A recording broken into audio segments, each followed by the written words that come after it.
대한민국 근현대사를 성경적 세계관으로 알리고 전하는 대한역사문화원의 한국 근현대사 바로 알기 특강입니다. 대한민국은 국민 주권과 법치를 통해 개인의 자유와 평등한 기회가 보장되는 자유민주공화국입니다. 그래서 우리는 대한민국의 국민으로서 주권을 행사하고 개인의 자유와 평등한 기회를 보장받으며 그 권리를 법으로 보호받고 있습니다. 또한 대한민국은 자유시장 경제를 채택하여 선진한국을 이루었고 국민들은 그 번영의 혜택을 누리고 있습니다. 그러나 불과 100여 년 전 조선 백성들은 자신의 힘으로 벗어날 수 없는 종의 멍에를 짊어진 채로 자유의 개념조차 알지 못했습니다. 온갖 종의 멍에에 매여 자유의 개념조차 없던 조선이 하루아침에 우연히 어쩌다 보니 번영과 발전을 누리며 전 세계에 K열풍을 일으키는 선진한국이 되었을까요? 누구도 그렇게 생각하는 사람은 없을 것입니다. 분명한 것은 오늘의 번영에는 시작점이 있었다는 것입니다. 그렇다면 그 시작점을 놓은 사람들은 누구일까요? 바로 기독교 선교사입니다. 1832년 7월 25일 귀칠라프 선교사를 시작으로 1945년 해방 전까지 1529명의 선교사가 이 땅에 달려와 그 위대한 역사의 문을 열었습니다. 선교사들은 조선을 자유케 하라는 하나님의 명령에 따라 아무개 땅 조선의 굳게 닫힌 문의 빗장을 열고 조선으로 들어왔습니다. 드디어 어둠 속에서 고통받는 조선 백성들에게 자유를 주기 위한 놀라운 여정이 시작된 것입니다. 이름하여 조선 탈출 프로젝트입니다. 1884년이 거의 다 저물어갈 즈음 조선은 한바탕 큰 혼란을 겪었습니다. 바로 갑신정변입니다. 갑신정변은 청나라에 빼앗긴 주권을 되찾고 민씨 세력을 척결하여 개혁을 꿈꾸었던 개화파들에 의해 일어난 난이었습니다. 결과는 3일 만에 청나라 군대에 의해 진압되면서 끝나버렸고 조선에 찾아온 개혁의 기회를 또 한 번 잃게 되었죠. 조선은 이제 더 빠른 속도로 망국의 길로 걸어가고 있었습니다. 그런 혼란 가운데 조선은 새해를 맞이했습니다. 1885년 4월 5일 새벽 인천 제물포항에 2명의 선교사가 도착했습니다. 그들은 아펜젤러와 언더우드 선교사였습니다. 이들은 조선에 온 첫 번째 정착 선교사였는데요.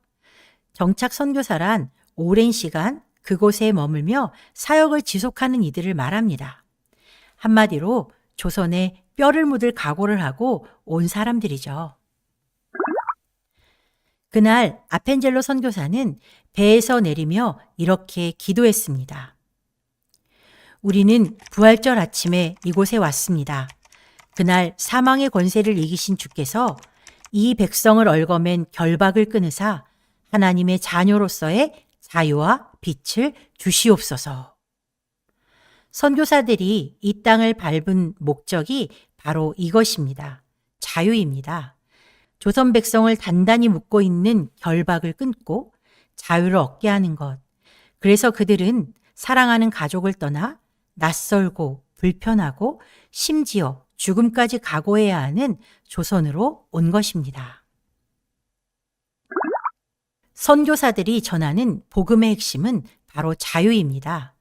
자유는 다른 말로 표현하자면 구원이라고 말할 수 있습니다. 구원이란 어떤 위험한 상황에서 구출되거나 속박에서 해방된다는 뜻이죠. 선교사들은 조선 백성에게 어두움에서 벗어날 방법, 그 놀라운 방법을 전해주러 온 것입니다.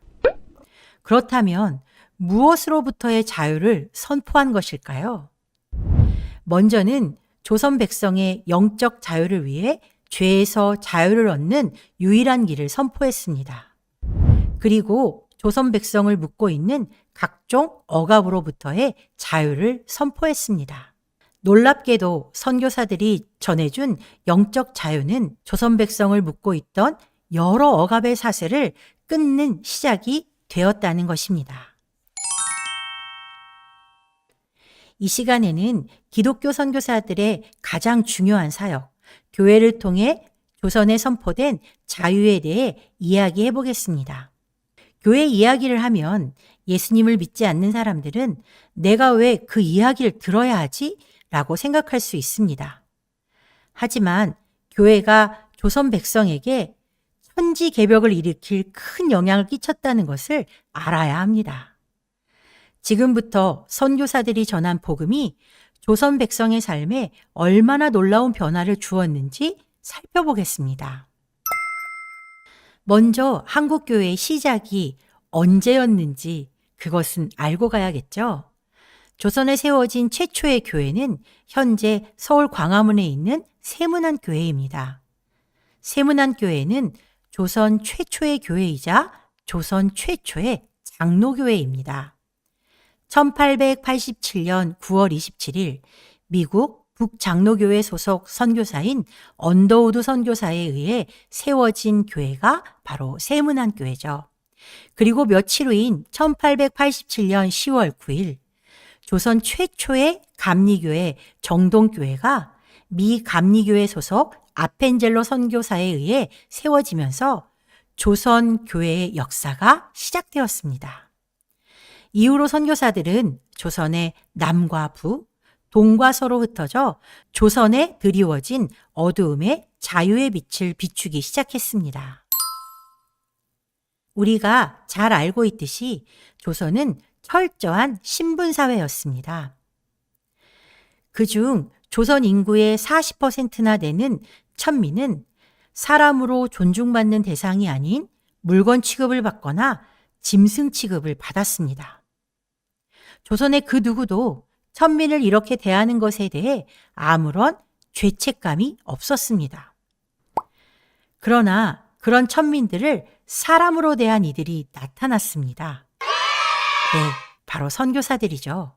왜 그들은 조선의 정서에 반하여 천민들을 귀하게 대했을까요? 바로 성경의 가르침 때문입니다. 로마서 10장 11절에서 13절에 그 답이 있는데요. 13절을 한번 보면 주의 이름을 부르는 사람은 누구든지 구원을 받을 것이다 라고 말하고 있습니다. 한마디로 누구나 차별 없이 구원을 받을 수 있다는 말이죠. 예수님을 믿기만 한다면요. 성경이 우리에게 가르쳐 준 것은 구원에는 인종, 신분, 빈부의 차, 남녀의 구별, 그 어떤 것도 없다는 것을 이야기하고 있습니다. 성경의 가르침대로 선교사들은 천민의 친구가 될 수 있었습니다. 조선을 지배하는 세계관으로는 도저히 있을 수 없는 일이 선교사들에 의해 시작된 것입니다.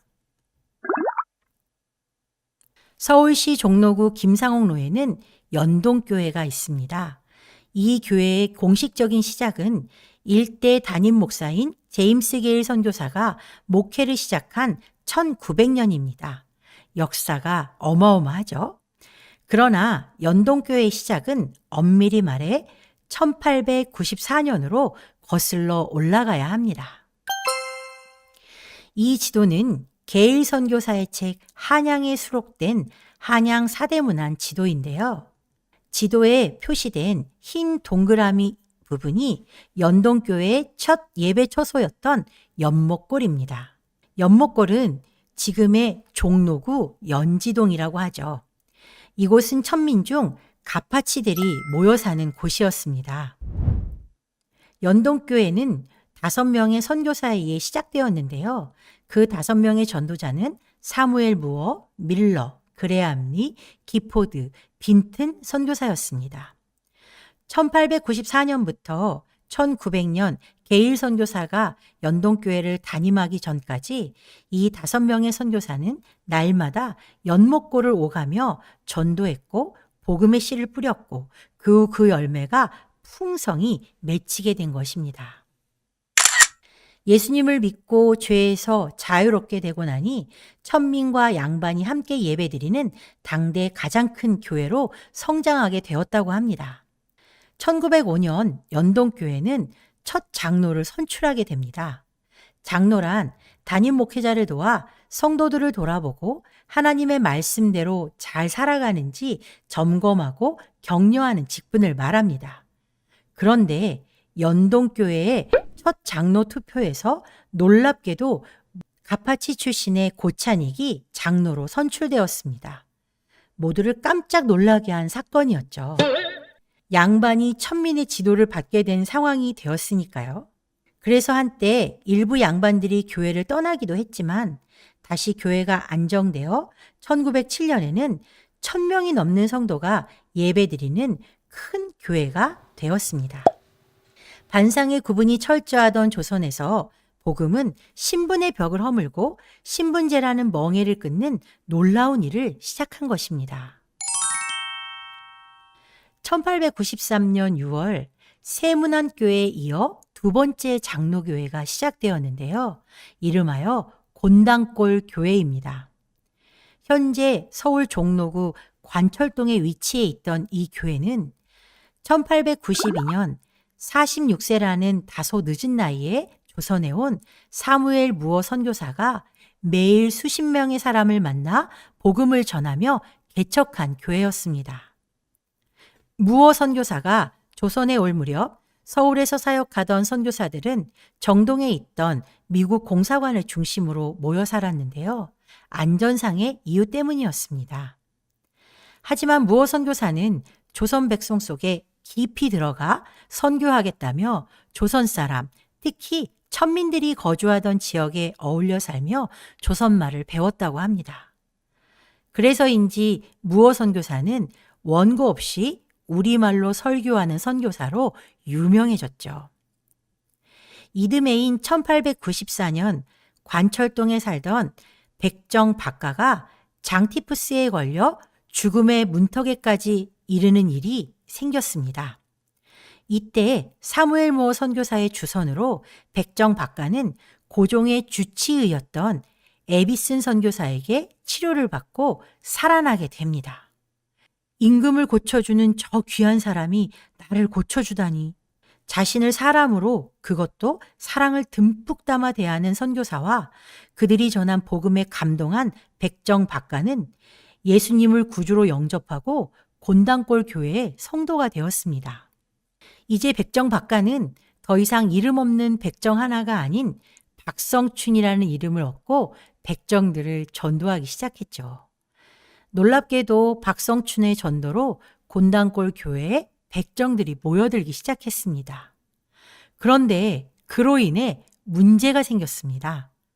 일반 교인들이 백정과는 도저히 예배를 함께 드릴 수 없다며 백정을 쫓아내라고 항의를 시작한 것입니다.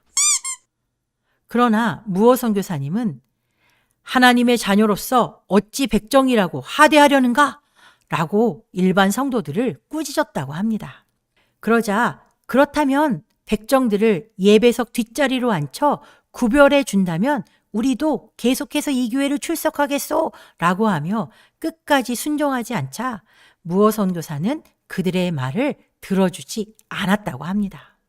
결국 그들은 교회를 떠나 홍문삭골 교회를 세우고 예배를 드리기 시작했는데요. 1898년 홍문삭골 교회에 큰 불이 나 교회가 다 타버리는 일이 일어나면서 곤당골 교회를 떠났던 성도들은 회개하고 곤당골 교회로 돌아오게 되었다고 합니다. 그러면서 현재 을지로 입구인 구리계로 교회를 이사하게 되는데요. 당시 교인들이 108명이나 되었다고 합니다. 그중 백정 출신 교인은 30명이었다고 하죠. 그래서 이 교회는 백정교회로 불리웠습니다. 1905년 곤당골 교회는 현재 교회가 있는 인사동으로 이사하면서 이름을 승동교회로 바꾸게 됩니다. 그리고 백정이었던 박성춘은 승동교회의 장로가 되었다고 합니다. 천민을 천민으로 대하지 않고 친구로 대한 교회가 바로 승동교회였습니다. 복음은 백정 박가에게 드리워진 신분의 멍에를 끊어주었고 박성춘이라는 자유로운 삶을 선물했습니다. 자유인 박성춘은 평민과 양반들 앞에서 당당하게 연설하는 만민공동회의 연사가 되었습니다. 백정이 사람들 앞에서 당당하게 자신의 주장하는 바를 연설한다는 것은 당시 조선의 상황으로는 천지가 개벽할 일이었다는 것을 우리가 알아야 합니다. 이것이 바로 기독교가 외치는 복음의 핵심 자유입니다. 전북 김제 금산면에 위치한 금산교회는 1905년 미국 남장로교회 파송을 받아 조선 호남 지역에 선교 사역을 한 테이트 선교사가 개척한 교회입니다. 이 교회는 기역자 교회로 유명한 교회인데요. 조선 선교 초기 교회들은 금산교회와 같은 기역자 모양이 많았습니다. 그 이유는 남녀가 유별하다는 조선의 세계관을 배려하여 탄생한 건축 구조 때문입니다. 목사님이 기역자 부분의 모퉁이에 서고 남녀 성도를 분리하여 한쪽은 남자 성도, 한쪽은 여자 성도들이 앉아 예배를 드릴 수 있도록 한 것이죠. 금산교회는 아주 특별한 두 사람이 있었는데요. 이자익과 조덕삼이었습니다. 조덕삼은 김제에서 이름 있는 부자였고 이자익은 그 집의 마부이자 머슴이었습니다. 이들은 테이트 선교사의 전도를 받고 예수를 함께 믿게 되었고 1905년 10월 11일에 세례도 함께 받고 집사도 영수도 같은 날 함께 되었다고 합니다. 그 후 교회는 장로를 세우게 되는데 놀랍게도 김제지방의 유지이며 금산교회의 재정을 모두 감당하고 있던 주인 조덕삼을 제치고 그 집 머슴 이자익이 장로로 선출된 것입니다. 교인들은 몹시 난감해했지만 조덕삼은 교회의 결정을 하나님의 뜻으로 받아들이고 교인들 앞에 나아가서 나는 하나님의 뜻을 겸허히 받아들여 이자익 장로를 잘 받들고 교회를 더욱 잘 섬기겠습니다. 라고 선언했다고 합니다. 후에 조덕삼도 금산교회 2대 장로가 되었고 자신의 집 마부였던 이자익을 평양에 있는 장로의 신학교에 보내 공부를 하게 했습니다. 물론 장학금까지 주면서 말이죠. 더구나 이자익이 신학을 마치고 목사가 된 후 금산교회에 담임 목회자로 청빙하여 함께 교회를 섬겼다고 합니다. 교회가 세워지는 곳마다 이런 일이 일어나는 이유는 교회가 기독교인들끼리의 친목단체가 아니라 자유를 선포하는 곳이기 때문에 가능한 일이었습니다. 복음을 통해 자유가 선포된 곳곳에서 조선 백성들의 어깨를 짓누르던 종의 멍에들이 하나둘씩 벗겨지기 시작했습니다. 예수를 믿게 된 양반들은 노비들이 자신과 같은 사람이라는 것을 깨닫고 그들을 속량하고 나아가 자녀로 대하기 시작했습니다. 그리스도 신문이라고 하는 이 신문에 보면 순안에 살고 있는 박인시라는 사람은 그 종을 속량하고 딸로 삼았다라고 말하고 있죠. 또한 평양에 살고 있는 이 씨는 예수님을 믿기 전에 큰 돈을 주고 샀던 종을 속량하여 주었다는 이야기 또한 이 신문에 기록하고 있습니다. 모두 다 예수님을 영접하고 난 이후에 일어난 놀라운 변화들이죠. 그리스도 신문의 기사 하나를 더 보겠습니다. 임신근이라는 사람에게 아들과 딸이 있는데요. 지금 이 두 부부는 아들과 딸의 결혼 문제를 의논하고 있는 중입니다.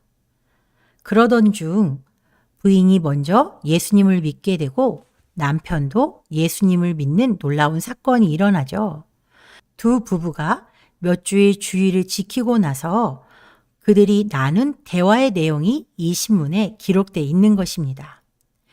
조혼, 매매혼, 보쌈이 당연하여 여성들의 권리가 없던 조선에 복음이 전해지자 내 딸과 며느리는 짐승이 아니요 사고 파는 물건도 아니라 소중한 존재라는 것을 깨닫게 된 것입니다. 예수님을 믿고 이름도 없던 여인들은 이름을 가지게 되고 복음은 그녀들에게 진정한 자유를 선물해 주었는데요. 김세지라는 부인도 바로 그 중에 하나였습니다. 오랫동안 이름이 없이 살다가 세례를 받고 나서 그녀에게 이름이 생겼고, 그래서 그녀의 고백은 조선 여자의 해방은 우리 그리스도로부터 시작되었다고 말하고 있습니다. 김세지 부인은 조선의 가혹한 결혼제도의 피해자 중 하나였는데요. 그녀는 어린 나이에 자신보다 나이 어린 남편과 결혼하는 조언의 희생자였습니다. 더구나 그 어린 남편이 일찍 죽고 그녀는 보쌈의 피해자가 되었습니다. 그리고 그 둘째 남편과 드디어 헤어지고 자신을 사랑해주는 사람과 결혼했지만 그 역시도 조선의 여느 남자들처럼 다른 여자에게 마음을 주었다고 합니다. 그런데 그때 그녀가 듣게 된 복음은 바로 이것이었습니다.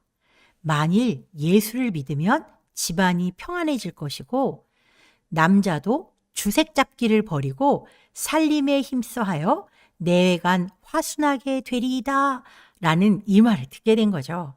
이 말은 그녀를 교회로 향하게 했고 예수님을 영접하게 했습니다. 그 후 남편도 예수님을 영접하여 정말 가정의 평화를 선물로 받게 된 것이었죠. 그런 그녀의 고백이 바로 조선 여자의 해방은 기독교에서 시작되었다라는 것입니다. 여성을 천대하던 조선, 그 조선의 가련한 여인들을 해방한 것이 바로 복음이었다는 것을 우리는 기억해야 합니다. 황해도 평산 간바이골 교인들이 복음을 듣고 나서 결정한 내용은 정말로 재미있습니다. 지금은 성경의 뜻을 안즉 이렇게 하는 것이 좋지 아니하니 동네 외인들이 흉볼지라도 이후로부터는 이 두 가지를 버리고 밥 먹을 때 부인들도 방에 들어와 남편과 같이 편안히 앉아서 먹기로 작정하자 한즉 일심이 되어 그대로 하자. 정말로 재미있는 기사죠.